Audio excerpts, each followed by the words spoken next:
சாபத்திட்டு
நான் இந்த தெய்வீக சபை முன் வந்திருக்கும் பொழுது நான் யார் என்று உனக்கு தெரிகின்றதா? சொன்னால் தெரியும் சுவாமி. சொன்னால் உனக்கு புரியும். ஆமாங்க.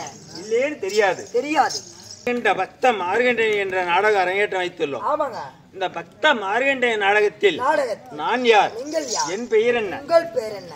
சொல்லட்டுமா? சொல்லுங்கள் சுவாமி.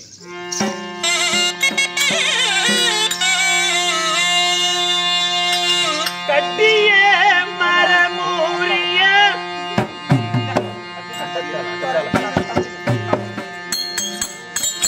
கைதனி கம்மண்டலமா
இப்பொழுது புரிந்ததா?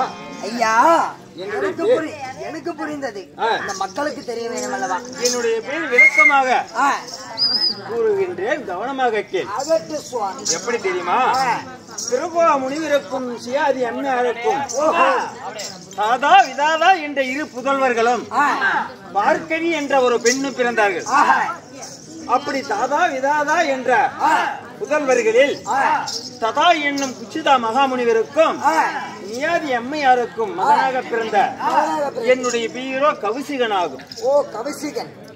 என்னுடைய குலமோ பிராமணர் குலம். ஓ, உங்கள் குலமோ பிராமணர் குலம். அப்படி பிராமணர் குலத்தில் பிறந்த நான் சிறு வயது முதலே சிறு வயதிலே வில்லெடுத்துக்கொண்டு பறவை பட்சிகளை வேட்டையாடுவ பழக்கம். ஓஹோ, நீங்கள். ஆமா, அப்படி பறவை பட்சிகளை வேட்டையாடுவதை பார்த்த எனது பெற்றோர்கள், அடே கவிசிகா, நாமோ பிராமணர் குலம், பிராமணர் குலத்தில் பிறந்து நாம உயிரினங்களை அழிப்பது பாவத்துக்குரியது. அதனால அந்த பரமக்கடவுளாகிய சிவபெருமான கோரி தவம் புரிந்தால் உன் பாவம் விமர்சனமாகும் என்று என் பெரியோர்கள் கூறினார்கள். அப்படி இந்த பெரியோர் வார்த்தைக்கு கட்டுப்பட்டு அந்த சிவபெருமானை நினைத்து தவம் புரிந்தேன். அப்படி தவம் புரியும் தருவாயில் என்னை சுற்றிலும் செடி புல் பூண்டுகள் முளைத்துக் கொண்டன. உங்களை சுற்றி? ஆமா. அப்படி முளைத்துக் கொண்டதும் 5 அறிவு கொண்ட ஆடு மாடுகள் அந்த புல் பூண்டுகளை மேயும். அப்படி மேய்ந்து விட்டு என் மீது உராசம். அப்படி உராசினாலும் அந்த 5 அறிவு கொண்ட ஆடு மாடு தட்டி தடவி கொடுத்த பாசத்தை காட்டுவேன். அப்படி பாசத்தை காட்டி என் தவம் முடிந்த முதலில் அந்த மிருகத்தை பார்த்தபடினால் என்னுடைய பேரோ மிருகண்டையர் என்று சொல்வார்கள். ஓஹோ, ஆகட்டும். அப்படி என்னுடைய பேர் மிருகண்டையர் இருந்தாலும் சிசியா சுவாமி, நான் தினமும் அந்த கர்த்தரை கோரி தினமும் பூஜை செய்வது வழக்கம். ஆமா. இன்று நான் சாணபானங்கள் செய்து வந்திருக்கிறேன். காலைக்கடன் முடித்து சாணபானங்கள் செய்து முடித்து வந்து இப்பொழுது அந்த கர்த்தரை கோரி பூஜை செய்ய வேண்டும். ஆகட்டும் சுவாமி.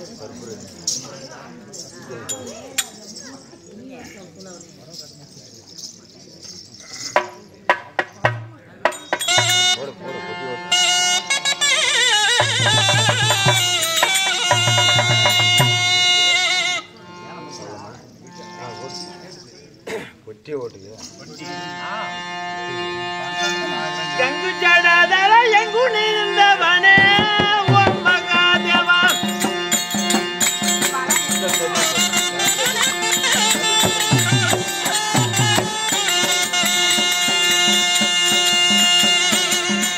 அந்த கைலமலையில் வாழும் ஈசனே ஓ கங்காதர.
கர்த்தரை பூஜை செய்து முடித்துட்டோம்.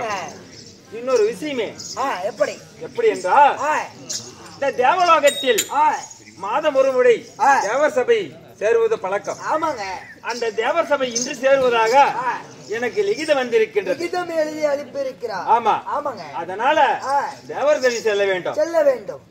அப்படி தேவர் சபை செல்வதாக இருந்தாலும் என் மனைவி ஆகிய ஞானசந்திரன் அழைத்து பார்க்க வேண்டும். அப்படியே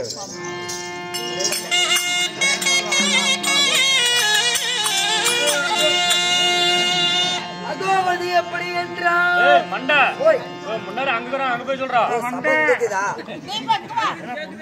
அகோவதி எப்படி என்றால் மிருகண்ட இராகப்பட்டவர் தேவர் சபை செல்வதாக இருந்தாலும் தன் தேவியாகப்பட்ட ஞானச்சந்திராவை அழைக்க ஞானச்சந்திர அம்மா சபைக்கு வருகிறது. அவரால் மற்ற விஷயம்